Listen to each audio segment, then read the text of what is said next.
And that's one of the mushkilas, ikhwan, one of the sicknesses that have overtaken this ummah, and that is us being affected by numbers and affected by the effect of a particular individual's da'wah, and thus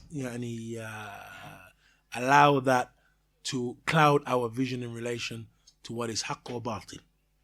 Ikhwan, one of the issues that I didn't mention as it relates to this issue of Christianity and how with the celebration of Christmas we had the incorporation of foreign ideas into Christianity, which is what we had with Christmas. We had pagan ideas being incorporated into Christianity. Seemed good, seemed like something that we could bring a lot of pagans into Christianity by way of it, and so let's bring it in. And we had many examples of that, ikhwan, in this ummah, and many of the major bid'ahs that have arisen rose in that manner. If we were to look, for example, at ilm al-kalam, that the earlier scholars and the ulama of hadith used to dispraise, ilm al-kalam, which was like Islamic philosophy, which caused or which led to speaking about the names and the attributes of Allah Azza wa Jal with jahl, and with these philosophical methods and with falsehood. It was something that they saw, ikhwan, when the books of the philosophers were brought into the realms of the Muslimun, that they saw that these arguments are nice arguments, they're fair seeming, and by way of them we'll be able to bring a lot of people over and into the religion. And so they began to incorporate that ilm al-kalam and that philosophy into the deen of Allah Azza wa Jal, and thus they innovated on its basis. But the view was this would be a method and a way of bringing a lot of people in. If you were to look at something even more recent, the formulation, for example, of Hizb al-Tahrir, the formulation of the Ikhwan al-Muslimin, in their own realm, they were successful, and they were granted success on the basis of certain elements of their ideology. And so Nabahani, likewise Hassan al-Banna, saw that we should incorporate some of those ideologies into the deen because of the fact that they're beneficial. So the concentration upon the ruler, and a lot of those principles that were written in some of the usul of Hassan al-Banna, and likewise in the writings of Nabahani, were principles that were incorporated from Marxism and socialism. Why? Because they saw these guys are getting numbers, they seem to have relative success in fighting against this and fighting against that, so they incorporated them in and hoped that it would bring about numbers. And on the basis of that, the scholars, they refer to them as the Jama'at al-Tajmi'iyya. The Jama'at al-Tajmi'iyya are those groups that have no concern other than tajmi', that is, to bring together or to bring about as large a number of people as we can. And so, in order to bring about this tajmi', Ikhwan al-Muslimin, for example, they, Jama'at al-Tabligh, mathalan, they referred back, or they utilized and established certain principles of calling the people. And so what they said from their principles is to avoid problematic topics that cause people or bring about differences among the people. So they would avoid speaking mathalan about asma' wa sifat, because names and attributes, scholars, the Muslims don't agree, and if we mention it or mention the haqq in that regard, it's only going to cause problem, and we're going to create a barrier for the amount of people that we can get following us and to join the group. So we leave alone a discussion of those topics. And so the view was tajmi', as many and a larger number of people as we can, then we're going to work on doing so. That affair, ikhwan, is something that is dispraised in the Quran.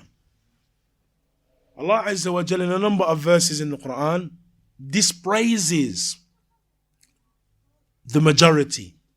And in fact, from Ahl al-Ilm are those who hold that nowhere in the Quran are large numbers praised and is the majority praised.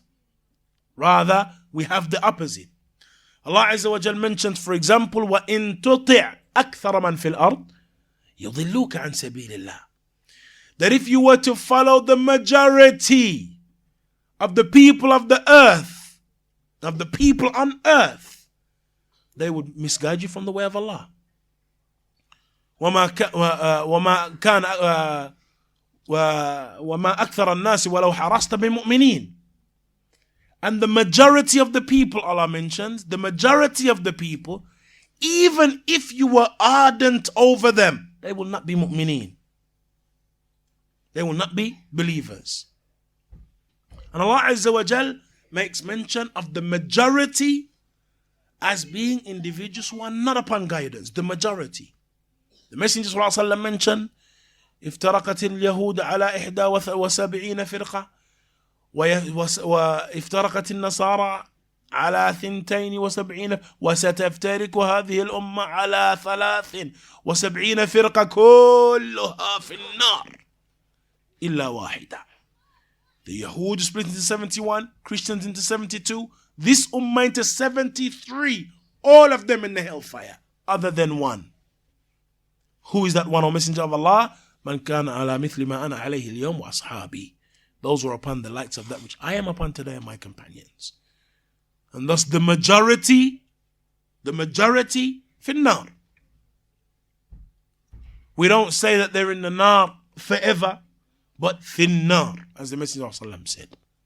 Similarly, the Messenger of Allah, he mentioned that he was shown the he was shown the nations.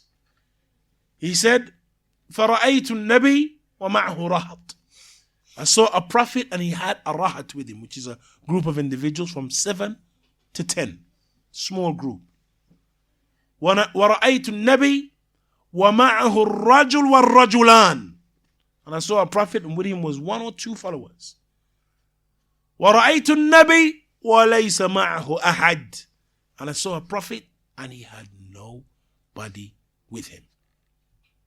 And that is a prophet and a messenger from the prophets of Allah Azza wa Jal. Prophet from the Prophet of Allah. Sent to a people. And Allah Azza wa Jal gave him that by way of which the people would believe in him. Yet still only having a rahat. And Allah Azza wa Jal mentions about Nuh. After giving da'wah for 950 years. Nuh alayhi salatu wassalam. وَمَا آمَنَ مَعَهُ إِلَّا قَلِيلٌ. No one believed alongside him other than a few. And thus, ikhwan, the affair of numbers. And mashallah, there's so many people have embraced upon his hands. That's the case with Ayatollah Khomeini. So many people embraced upon at his hands. And but from the pot to the fire. And so, ikhwan, the affair of large numbers and the individuals, bringing individuals in, that is in no way a measure of success. That an individual is upon the haqq and that he calls to the haqq, that is what the salaf of this ummah used to look to. If he's upon the haqq and he calls to the haqq and he has large numbers embracing and entering into Islam, فَبِهَا وَنِعْمَتْ. That no doubt is something tremendous. But ikhwan, it is better, as Ibn Mas'ud radiallahu anhu mentioned, al-iqtisad al-sunnah, to be moderate upon the sunnah, is better than for a person to go beyond bounds, ikhwan, and be a leader upon misguidance. And so, ikhwan, we do not look towards those affairs. Those issues do not affect cloud our view. We have a methodology that we work with. We have a manhaj. We stick to it and we cling to it. And the sahibul fadl, the person of virtue, is the one who clings to that methodology. Wallahu ta'ala a'lam.